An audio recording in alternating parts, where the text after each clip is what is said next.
Oke, assalamualaikum warahmatullahi wabarakatuh. Kembali lagi bersama saya Uci Febrian di malam Sabtu ini. Kita coba untuk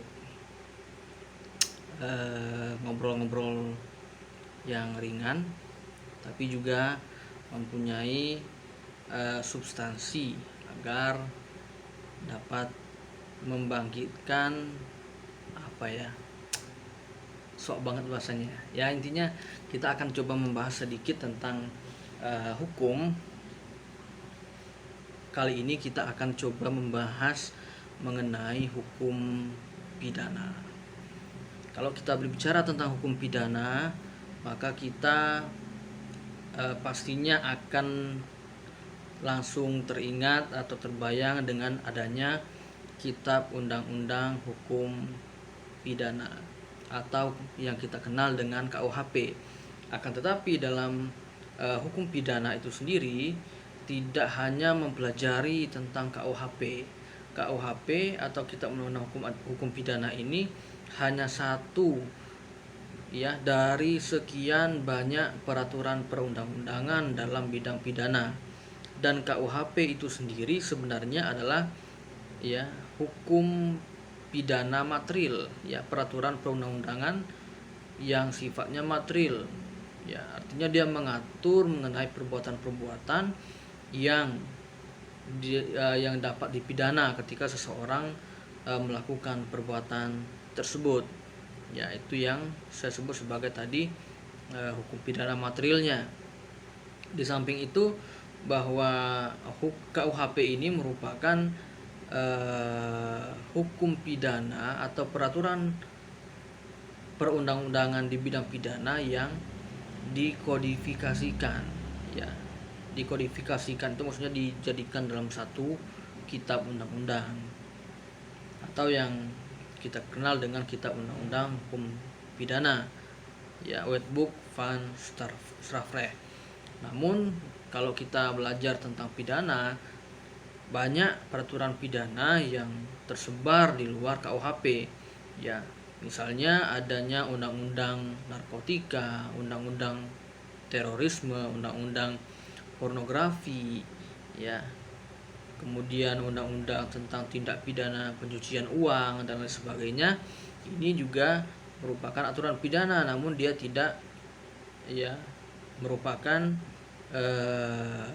aturan-aturan pidana yang dikodifikasikan. Dia tersebar di luar KUHP. Kemudian di samping itu juga kita mengenal adanya ya KUHAP, Kitab Undang-Undang Hukum Acara Pidana. Kalau tadi ada KUHP, sekarang ada KUHAP. KUHAP itu sendiri adalah ya Kitab Undang-Undang Hukum Acara Pidana, yaitu suatu kitab undang-undang yang mengatur bagaimana aturan-aturan yang material tadi dapat diterapkan. Maksudnya seperti ini. Dalam KUHP itu disebutkan mengenai larangan pencurian, misalnya dalam pasal 362 KUHP. Di sana ada rumusan ya barang siapa mengambil ya barang sesuatu yang sebagian maupun seluruhnya milik orang lain secara melawan hukum, maka dipidana dengan pidana penjara sekian tahun dan denda sekian rupiah. Artinya perbuatan tersebut dikualifikasikan sebagai tindak pidana pencurian yang tidak boleh dilakukan. Lah bagaimana ya para penegak hukum dapat menerapkan bagaimana para penegak hukum dapat menerapkan aturan tersebut ya agar pasal 362 ini dapat dikenakan kepada pelaku. Maka diaturlah yang namanya Kitab Undang-Undang Hukum Acara Pidana. Ini namanya adalah hukum formilnya, ya hukum formil atau hukum acara. Jadi bagaimana cara agar hukum material yang misalnya salah satunya tadi diatur dalam KUHP dapat diterapkan maka ada yang kemudian yang dinamakan dengan hukum formil atau hukum acaranya. Kalau hukum pidana yang material ini bisa kita lihat misalnya dalam prinsip-prinsip hukum pidana ini salah satu buku yang membahas tentang teori-teori dalam hukum pidana. Ya, misalnya bagaimana tentang arti daripada tindak pidana, kemudian tujuan daripada hukum pidana, kemudian ada teori-teori tentang keadilan, ada teori-teori tentang kausalitas dan sebagainya. Nah, ini melihat bagaimana nanti mengenai penerapan daripada hukum pidana itu sendiri, maka dia harus didasarkan pada literatur. Dan di samping adanya prinsip-prinsip hukum pidana yang menjelaskan mengenai teori-teori yang sebagaimana saya sebutkan tadi, ada juga yang kita kenal dengan hukum acaranya. Hukum acaranya itu seperti ini. Misalnya buku yang ditulis oleh Prof. Edi Umar Sarif Hyari yang mungkin tidak asing lagi bagi mahasiswa hukum. Ada buku Prof. Edi, Hukum Acara Pidana Edi O.S. Hyari. Ini ya ada sekitar berapa halaman ini? Ya, ada buku yang cukup tebal ya, membahas tentang hukum acara pidana mulai dari tentang pengertian hukum acara pidana, kemudian ada proses-proses dalam hukum acara pidana, ada asas-asas dalam hukum acara pidana, kemudian ada tentang penyelidikan, penyidikan, ya, ada ya disebut dengan upaya paksa dan sebagainya, itu dibahas dalam buku ini. Ini buku yang membahas tentang hukum acara pidana. Ya, ada juga tentang mengenai bagaimana pembuktian, bisa kita lihat dalam buku Prof. Edi juga.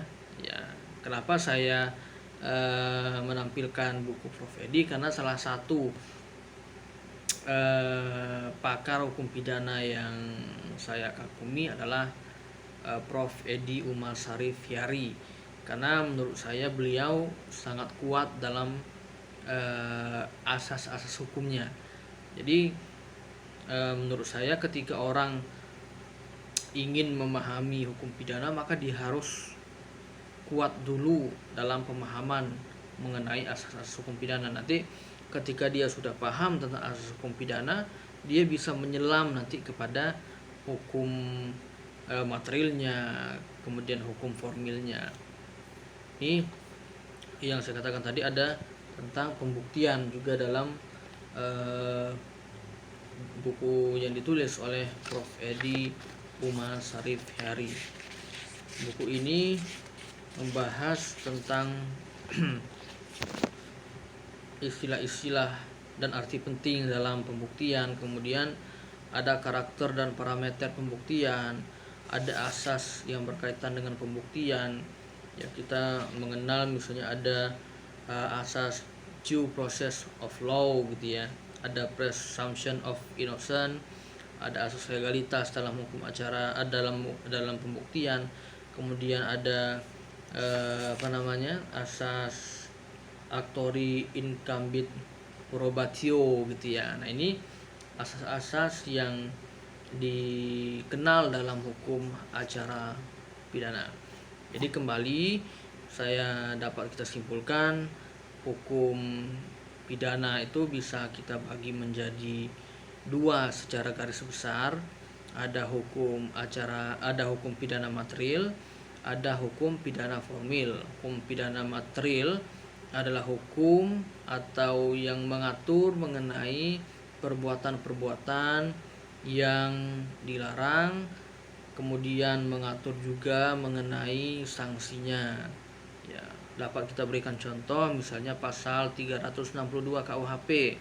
Orang dilarang melakukan perbuatan mengambil apa yang diambil, barang sesuatu, barang itu punya siapa? Punya orang lain, ya. Secara bagaimana dia mengambil? Secara melawan hukum, itu tidak boleh. Itu adalah perbuatan yang dilarang. Maka itu yang di salah satu contoh, ya, hukum atau peraturan pidana yang material. Kemudian ada yang kedua, hukum pidana yang formil. Jadi mengatur bagaimana cara agar hukum pidana material yang diatur dalam misalnya pasal 362 tadi itu dapat diterapkan. Ya. Oke, seperti itu. Kalau ada komentar, ada tanggapan, ada pertanyaan, dapat diajukan melalui kolom komentar. Salam dari saya, Uci Febrian SH. Assalamualaikum warahmatullahi wabarakatuh. Bye.